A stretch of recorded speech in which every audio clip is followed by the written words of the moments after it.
Okay, by now most of you know that I will be out of work for another 3 weeks. To make my life more fun, my septic tank overflowed, $250 a pump. To stretch my legs, I took a walk around the neighborhood. I'll be honest, 75% of my neighbors are jerks, but the few I like, I'll stop and talk to. I was telling my friend Brian about my septic problems and learned that he's been in the business for 11 years. It's not your tank. I'll bet you 6 beers that your filter is clogged. I didn't know septic tanks had filters, but they do. Brian explained what I needed to do and then spent 20 minutes telling me about what he was finding in septic systems. One job that particularly stood out was where he took the lid off to check the filter and found that it was full of almost 30 condoms. He said he was making a little joke about how maybe the owner should throw them in the trash from now on when he suddenly noticed how pale the guy was. Apparently, in their 18 years together, they had never once used a condom. How did that turn out? Hell, I don't know. I cleaned the filter and he wrote me a check. Really, he was wearing a pair of kitchen gloves when I left and he put all the rubbers in a little bucket. And we left. Well, isn't this wonderful, I thought, looking down. Beth came screaming into the living room saying the toilet had exploded. Apparently it had. Knowing full well that Beth wouldn't do it, I cleaned up the bathroom, then went outside to check the drain plug. As soon as I opened it, a flood came rushing in, and I had to go take a shower. It was Saturday afternoon, and I was wondering how expensive an emergency call would be when Beth walked past me with a suitcase in her hand. "I'm going to stay with my sister until you fix this. Call me when you're done with it." I went back inside and stripped right by the back door.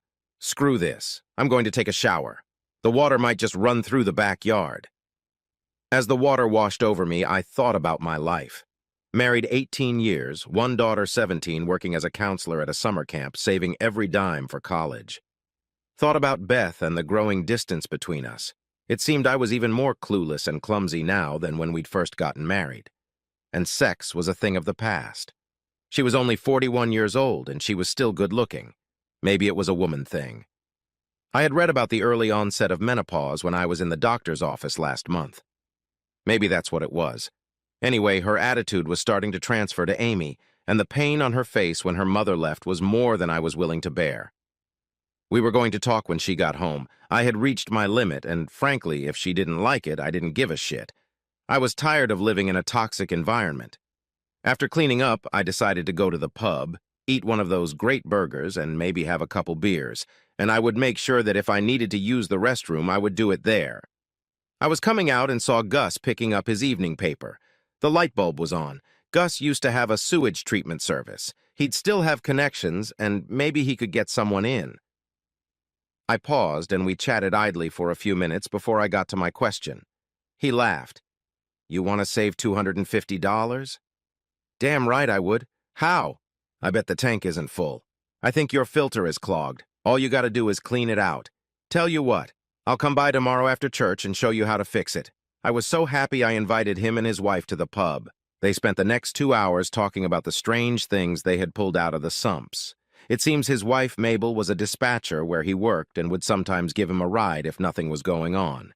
One woman lost her wedding ring, and she paid to have the entire tank filtered in search of it, only to find it behind a plant on her counter.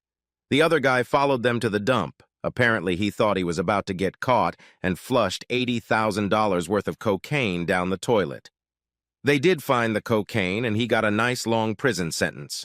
The next day, they were at my place at 2:30. We found the lid and pulled it. There was the filter, clear as daylight. Gus told me to watch the hose while he pulled it. He started grinning about the time it was halfway up. His wife lowered her eyes and chuckled. "I found your problem, Chad. You might want to throw that in the trash from now on." I looked at what he was holding in his hands. My filter was full of condoms. 23, I found out later. I wondered stupidly how a pack of condoms had gotten into my septic system. Then I realized exactly how. There must have been something on my face because Gus and Mabel were silent for a moment. "I'm sure there's an explanation, Chad. Maybe you've had visitors lately? Or maybe Amy had some friends over when you weren't there." "Really, Mabel? Do you think I'll be having guests long enough for them to make it this many times? Or that my 17-year-old daughter is suddenly throwing parties?" "No, there's only one explanation. They spent another 45 minutes talking me down before they left." I waited until they left, got some thick rubber gardening gloves, and carefully collected the condoms, putting them in a triple-layer bag, then into a plastic container and putting it in the small freezer on top of my store-bought refrigerator. Then I went inside to think. Fucking bitch! A lot of things fell into place. We were done. No negotiation, no apologies. A consummated marriage. Only one thing kept me from pulling the trigger. I wanted to know who it was. I didn't bother to call Beth, let her stay where she was for a while. I needed to make a plan. I spent the rest of the day at my store. Amy needed to be picked up the next day, and I had already taken a vacation day for that. It was the first time I had seen her in 7 weeks. She gave me a big hug and told me about some of the adventures she'd had arguing with 11-year-old girls who thought they were 20. Really? That young? Man, am I getting old? It wasn't until we were almost home that she asked about her mother. I told her about the septic tank. So it's already fixed? Yeah, it's already fixed. Does your mom know? No, I tried calling last night and this morning. Remember, she was supposed to be with me when I picked you up. We had a whole day of family activities planned. Amy pulled out her cell phone and called her aunt. Is Mom there? No, honey, your mom's at work. Oh, good. Then why did everyone say she wasn't there when I called? Here's the thing. Mom better call me back from the office phone, not her cell phone, in the next 20 minutes. If not, I'll have my dad drive me to check on her. And if she blew off her own daughter over some stupid business, that little bird is going to sing to her dad. I know something. 20 minutes. 30 minutes later, she called, out of breath. Hi, honey. I'm so glad you're home. Yeah, I realized that when you came out to meet the bus. I had something come up. I can just bet. Goodbye, Mom. She called me ranting about how disrespectful she was. Well, look who taught her. It'll be tomorrow before the tank is pumped out. Amy's going to be at my parents' tonight, if you're interested. I won't. I hung up the phone and looked at Amy. She sighed. So you found out about it. What are you going to do about it? And before you get mad at me for not telling you, I found out about it at summer camp. Jenny, my best friend, had a cousin named Tony who has a boyfriend named Jack who lives 3 houses down from us. He told Tony what he saw, who told Jenny, and Jenny told me. Well, then it's straight from first-hand experience. That must be gospel. Sarcasm doesn't suit you, at least not with your daughter. I was going to tell you about it tonight. What are we going to do? You're going to graduate high school, have a senior prom. You're probably going to end up in a single-parent household. No matter how old you are, the judge will probably let you choose who you want to live with. I'll respect your decision if it's your mom. Just tell me you won't cut me out of your life. What do you think? I think you're a pretty clueless guy most of the time. Of course I'm going to choose you. I could never manipulate her the way I can manipulate you. She spent so little time with us, even in the same house, that I bet she wouldn't be able to pick me out of a crowd. But what I really need to do right now is get the taste of camp food out of my mouth. I would kill for a decent pizza or a good burger. So if you want to get to the heart of your only child, do it through my stomach. I took her to the local pizza place and watched her destroy 3/4 of a large meat lover's pizza with added cheese. She leaned back in her chair, burped, and asked me what I was going to do about her mother. She acted mature and tough, but I could see the little girl in her eyes. This was going to be hard for us. I took her hand. Let me tell you, Andy, what my priorities are. First, I need to be absolutely sure I'm handling this right. In the coming months, I need to figure out how to minimize the impact of the divorce on you. Right now, you are the #1 person in my life. I want you to be as safe and happy as I can make you. A lot depends on how your mother reacts. I promise you I'll do everything I can to keep you out of the center of things. But, Pumpkin, if what I suspect is true, my marriage to your mother is over. It's been a surreal conversation with our daughter, but I've always asked her to be involved in important family decisions since she turned 14. Of course, some decisions she couldn't participate in, but I tried to involve her in everything else. When she was 15, we needed a car. Although Mom wanted a small sports car, she agreed with me in favor of an SUV. I ended up driving anyway, taking Tony and her friends around the neighborhood, and Beth got her little car the following year. I was the one who taught her to think before making a decision and to consider all sides before giving advice. This has benefited her by making her a born leader and confessor for her group of friends. You need to figure out how to keep house, at least until I graduate. Then give it to her if it helps you financially. I'm still going to declare, right? The money will be there, won't it? I hastened to assure her. Honey, there's enough money in your endowment to get you through the first 3 years. Even if your mother doesn't help, I'll have plenty of time to find the money to pay for your last year of schooling. I give you my solemn promise. We returned home and I left her to unpack and think. By this point, I only wanted to know 2 things about her mother: how soon we could get a divorce and which asshole she was sleeping with. In the end, it was pretty simple. All the high-tech gadgets you can buy online can't compare to a good old-fashioned camera trap. Well, maybe I misspoke. The camera traps I borrowed from my brother were state-of-the-art, and when activated, it took a 30-second video before moving on to taking photos. It gave you a timestamp and could be programmed to zoom in when activated. They even had audio recording, but they were usually so far away from their subjects that they picked up almost nothing. It took a little brainstorming to figure out how to hide them, but with my brother's help, I built 2 birdhouses, each hiding a camera. I hung one on a tree by the driveway that activated whenever someone drove up, and the other on a pole aimed directly at the front door. I didn't need to see them doing nasty things. It wouldn't have mattered anyway. She said something ingratiating about putting up birdhouses at the end of summer, and I told her it was to let them weather out so the birds would think they were a natural part of the yard. Of course, I blew a full-blown smoke. What the hell did I know about how a bird chooses a nest? She just shrugged and ignored them. Here's how it worked out.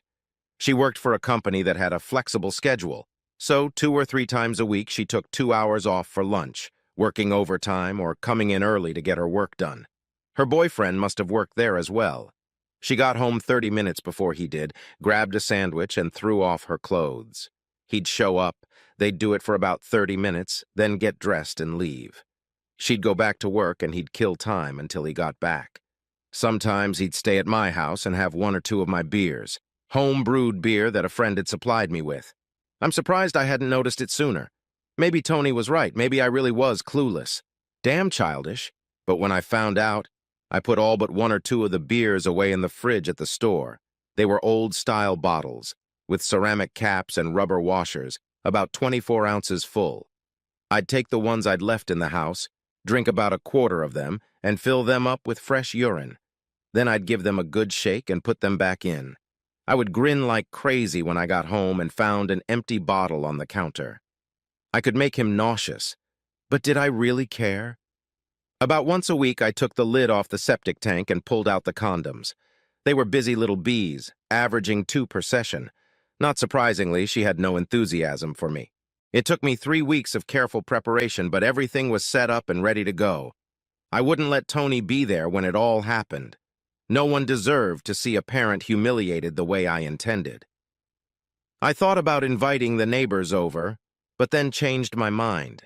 Instead, I set up 2 video cameras and started filming them. Brian had an old boom box that used cassettes. I put it next to my dresser where it was barely noticeable. I tried to time it so that the boom box would go off right after they stripped naked. The tape was started. A blank tape at first until it hit the sounds I had recorded. I checked the speaker and it was loud. Boom! The sound of a shotgun blast and the crack of wood breaking. I went to Habitat and bought an old door, which I set up in the woods and shot. As soon as the shot rang out, they heard me scream. Very little of it was acting. I had a lot of pent-up rage, and I let it out. You lying whore! The shotgun went off again. I'm gonna blow his balls off! Then I'm gonna stick this shotgun in your cheating face and pull the trigger until it goes off. That's me, bitch. I bet I've seen that scene 100 times, and I still can't help but laugh. They flew out the front door and rushed to their cars. All he was wearing was a white shirt, pants, jacket, and a tie he was holding. Later, I found his boxers on the bedroom floor. I walked around the house and headed toward him. He screamed like a girl and jumped into his car. That's when he noticed the gift I had left him. I took 2 20-liter buckets, dipped about 15 liters of septic fluid and a few solids into each condom, and divided the condoms equally. Just before the tape recorder went off inside, I put them in the driver's seat. Kudos to that dumbass for leaving his car unlocked in an unfamiliar neighborhood. Didn't stop me from kicking his ass anyway. Beth came running out screaming. She was wearing a white blouse that she was trying to fit into. Her naked breasts were bouncing wildly. At the same time, she was trying to pull up her brown skirt. Obviously, I got to them before they got down to business, or he hadn't bothered to take them off, but she was wearing a white thong. I'd never seen her in a thong before. Filling her car with condoms wasn't difficult. She rigorously locked her car, even at home. But I had a key. She fiddled with her keys as I headed toward her before I realized the door wasn't locked. She jumped in, opening the door, and tried to start the engine. It took about 15 seconds for it to get to her. Her skirt was still up and her white thong was no longer white. I stood there snapping pictures and laughing uncontrollably. I think it had gotten to her what I had done. She screamed at me, struggling to get out of the car. I slammed the door shut, nearly hitting her leg. Don't even think about getting your shit-covered ass outside. Better yet, keep going. I'm still taking the lid off the septic tank. I could get you inside and close the lid. You could probably last an hour or two paddling doggy style, but eventually you'd get tired and just slide underwater. Now that I know all I have to do is change the filters, it might be another 20 years before I have to pump it. By then, all that would be left of you would be a few big bones, and I doubt he'd be sucking them into his hose. The more I think about it, the more I like it. I pulled out my keychain to unlock the door. She put it in gear and backed out. She took out one neighbor's mailbox and knocked over another. She flew out of our cul-de-sac with frightening speed. "Hey!" I shouted, knowing she couldn't hear me. "This is a 40-kilometer-per-hour zone. Slow your ass down. This isn't a residential area. It's a neighborhood." Okay, I was a big fan of Bill Cosby and Richard Pryor until I found out what a twisted asshole Bill was in real life and what a drug addict Richard had turned into. That line was from an old comedy album my dad had. I can't remember who exactly said it. I told Tony what I had done, leaving out a few details when she came home from school. She was shocked that her old man could do something like that, but then it impressed her. And people wonder who I inherited my personality from. It's just priceless. You're not angry about the way I treated your mother? No, you didn't hurt her physically and she kinda deserved it. I bet she'll remember this day for a long time. Now come on, you can help me pack her things, and be careful. You've already gotten your revenge. So we carefully packed her clothes, cosmetics, and jewelry. When Tony found the sexy lingerie, she took a pair of scissors and cut everything in half. I guess the apple doesn't fall far from the tree. Mom's not answering her phone, she told me as she walked out with the last batch. She's at Aunt Gwen's. I just talked to her. I think she owes Mom a debt of gratitude for covering up for her little adventures. It's a shame Uncle Jack found out anyway. I'll be right back. You've got her in your crosshairs right now, Dad. Maybe we should think about changing the locks tomorrow. It was 3 hours before she came back. Mom was just desperate. She kept saying over and over again that it wasn't meant to be. I think she's feeling some serious remorse about her choices. If you can believe it, she wants to come home. I convinced her to give you a few days to calm down. Aunt Gwen followed up by asking me if I thought you could get over it and take her back. I just smirked and got into my car. I was still in full anesthetic mode and asked to notify her at work. Gwen was supposed to come and pick her up. By hitting first, I got temporary custody. Even though I threatened to show everyone my tape, she contested the divorce and convinced the judge to schedule counseling. I was adamantly opposed, but my attorney advised me to suck it up and play along. 8 sessions. To my surprise, some of it I even liked. The woman we visited was our age, moderately attractive and well-built. I noticed she didn't have a ring. At the very first meeting, she asked us what we hoped to get out of these classes. Beth went first. I want my husband and daughter back. I want to come home and rebuild our marriage. I kept a nonchalant expression on my face. Then it was my turn. I would tell you that this is a waste of your time, Miss Turner, but it's not. Because whatever the outcome, you'll still get paid. Don't worry. I will do my best to remain calm. I will indeed participate to the best of my ability. But I wouldn't want to stay married to Beth for anything in the world. She's ruined everything and the damage is too deep. What I expect to get out of these sessions is your written opinion that this marriage is unsalvageable. So let's get started, shall we? I'm sorry you feel that way about this, Chad. I think, why are you apologizing, Miss Turner? We have to be honest here. If this is how I feel and I'm okay with my decision, why should it make me sad? I think I caught her off guard. Well, I mean, I'm here to help you find your way, to talk about your difficulties and see if we can resolve them. Miss Turner, really? I'm not lost. I don't need help finding my way. My path is clear and I can see only one set of footprints on it. I already have my solution. As far as I am concerned, you are here to try to force me to accept an alternative that I find completely unattractive and impossible. I'm here to tell you that you're pissing into the wind, but hey, I'm paying for these sessions. I should at least get some entertainment value out of them. By all means, keep going. I got her. Chad, Mr. Jones, you know I have to report to a judge. If you don't cooperate or participate, it could work against you. Am I being uncooperative? I think I'm being very proactive. I've done most of the talking around here. And, Miss Turner, I don't respond well to threats, veiled or otherwise. That's one of the reasons I tape these sessions. I put my little tape recorder, which had been running the whole time, on the table. Mr. Jones, you have no right to tape these sessions? Why not? You can and I can't. As the person paying the bills, I'm entitled to the assurance that I'm paying my money what I deserve. I won't let you do this. Now, I stand up, taking my tape recorder. We're done here, Miss Turner. Tomorrow I'll formally request another therapist if I can get to a judge. I'm sure this tape will play an important part in his decision. I wish you a pleasant evening. I left both her and Beth with their mouths hanging open. My lawyer convinced the judge to appoint someone else, an older woman who didn't care if I taped the proceedings. It went pretty smoothly. There were many instances where Beth begged for a second chance, and I said no.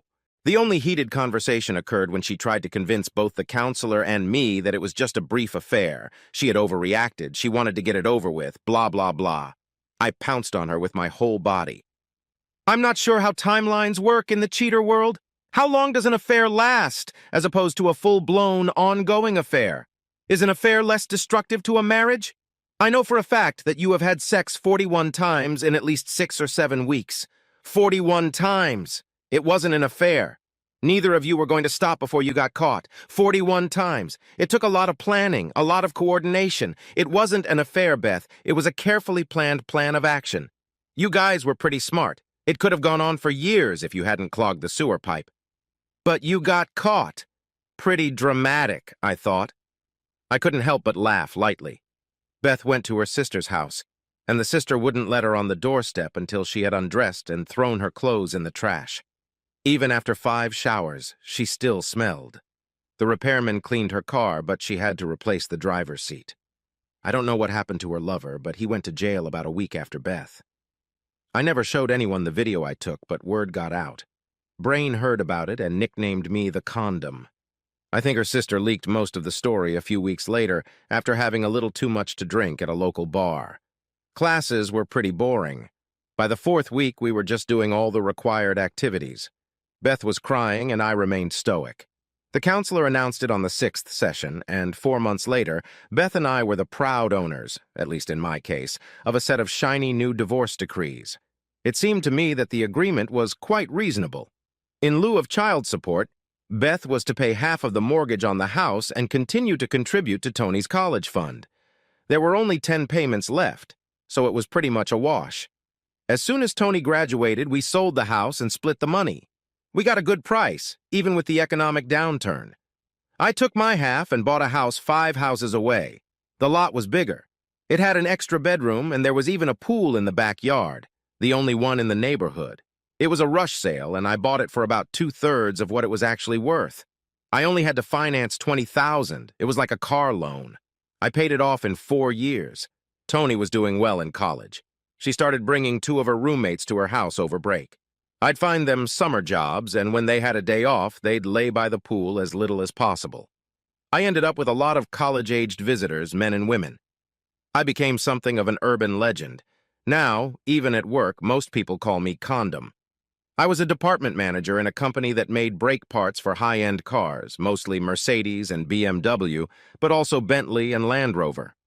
I was earning what many shift supervisors in other factories were earning. I was good at my job, and my bosses were happy with me. I didn't even think about a relationship until Tony went into her 3rd year of college. I didn't really want one. Oh, I'd had a few girlfriends with benefits over the years, but nothing serious. Then Colette went to work. She was asked to head up another department.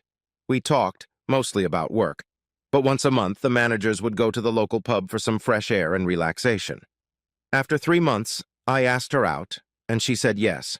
There was a spark there, but we took our time with it. It took almost 4 months before we started to get closer. I felt that if she was going to be in my life, she needed to know my story, so I told her the whole story of why I got the nickname Condom. She seemed a little surprised, then had a hard time hiding a smile. Soon she was laughing. Then she told me her story. She was married, like me, to someone very much like my ex. I just stared at her with my mouth open while she looked tense. Suddenly, I smirked. "I think I love you," she smiled back. "You should know better." After a few more months, we decided we did. Tony loved her and understood when she couldn't bring her roommates the next summer. We needed bedrooms. Colette had a 16-year-old daughter and a 14-year-old son. Tony and her daughter Joy were bridesmaids, and her son Bill was walking her down the aisle. It was several months before we settled into the family apartment. When the time came, Tony showed the joy of graduating at her old campus, and 2 years later, Bill received a tennis scholarship. We are a few years older now. The kids came here for our 15th wedding anniversary. Tony is married and has 2 children. Joy has 3 children, and Bill brought her husband and adopted daughter.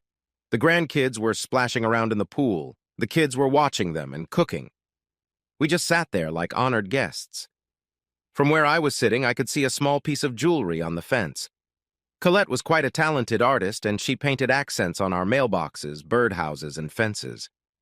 The one I was looking at was so tiny it was barely noticeable, an inflated condom with poison ivy curling around it. "A reminder," she said. "We never needed it. As for what happened to Beth, who the hell cares?"